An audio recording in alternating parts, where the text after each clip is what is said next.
Hi, I'm Scott with Starkey Family Fixing and Rigging Up. If you haven't already, please subscribe. Today what we're going to do is the back lights, the tail lights are out on my semi. So now we're going to take care of that. Here's the problem. Right now my lights are not coming on, but you can clearly see from the lights at the side that I have them turned on. So the running lights don't. When I turn on my hazard lights, I have power. So what that tells me is I have a broken wire somewhere.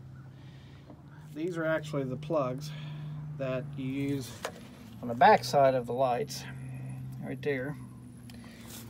And as you see, the terminals have green rot decay on them, and this one here is actually broken off. So a lot of times it's just something simple. So in this situation, when you have these little terminals broken off and green fungus, you're going to throw the lights away and you're going to clip these plugs off.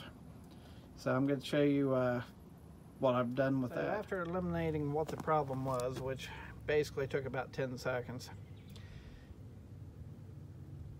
these are the tools that you're actually going to need.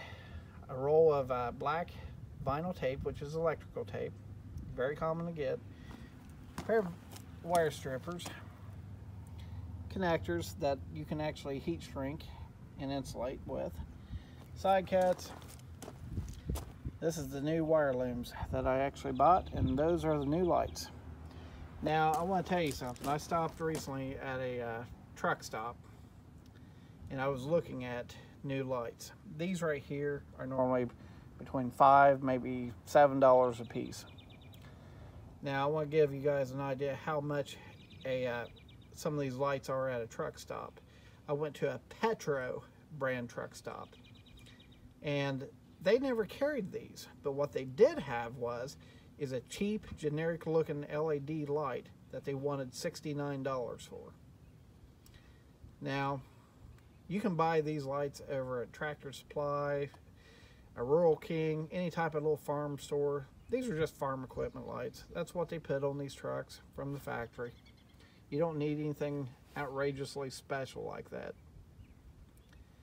So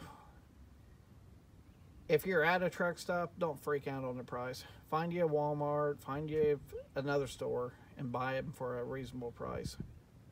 I'm ready to cut these wires, but I want to explain something. When you are actually replacing these, you don't want to actually trim up to the actual plug. You want to make sure you're at least a few inches away from the plug before you clip these wires, because a lot of times that's where you're going to have a lot of problems. You see all that junk? That can carry through the plug and up into the wire several inches. A nice device.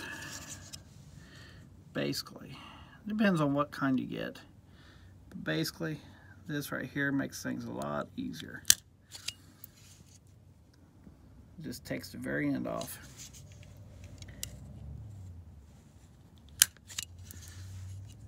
And that nice and clean. Sort of.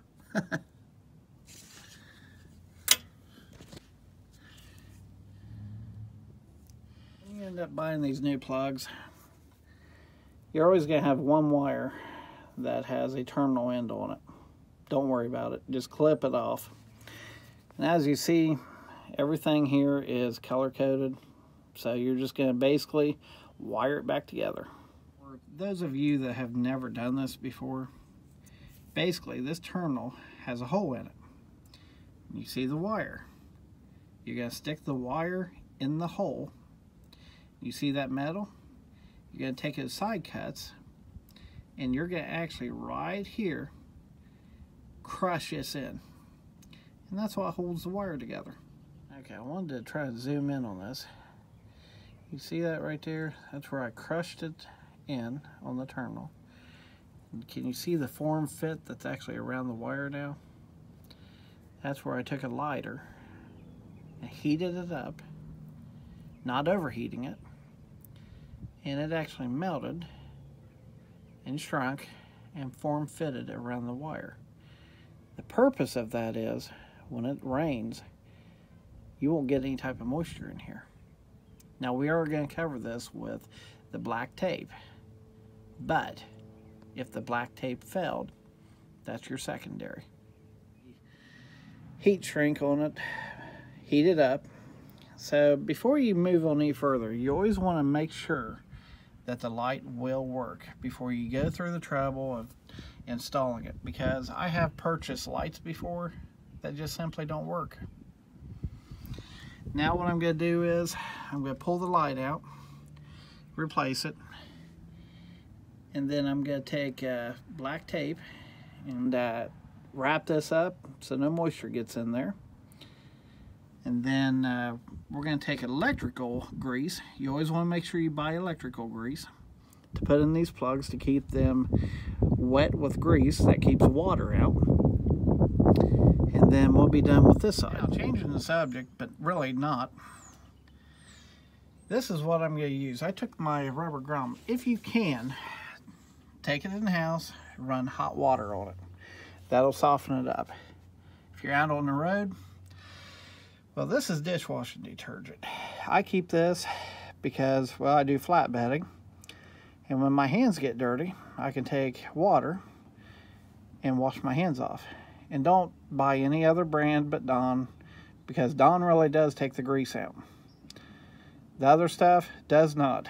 You can buy these small bottles over at Walmart, anywhere, for about $1. It's well worth it. Now, I'm going to take this in this inner groove right here.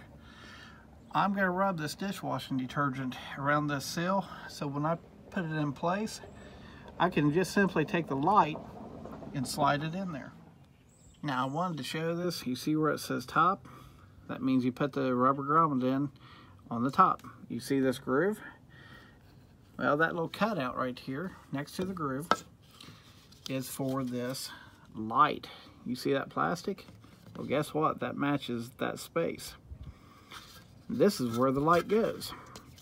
And once I put the dishwashing detergent on here, guess what? This light will slide right in. Now you can use oil, you can use grease, or you don't have to use anything at all.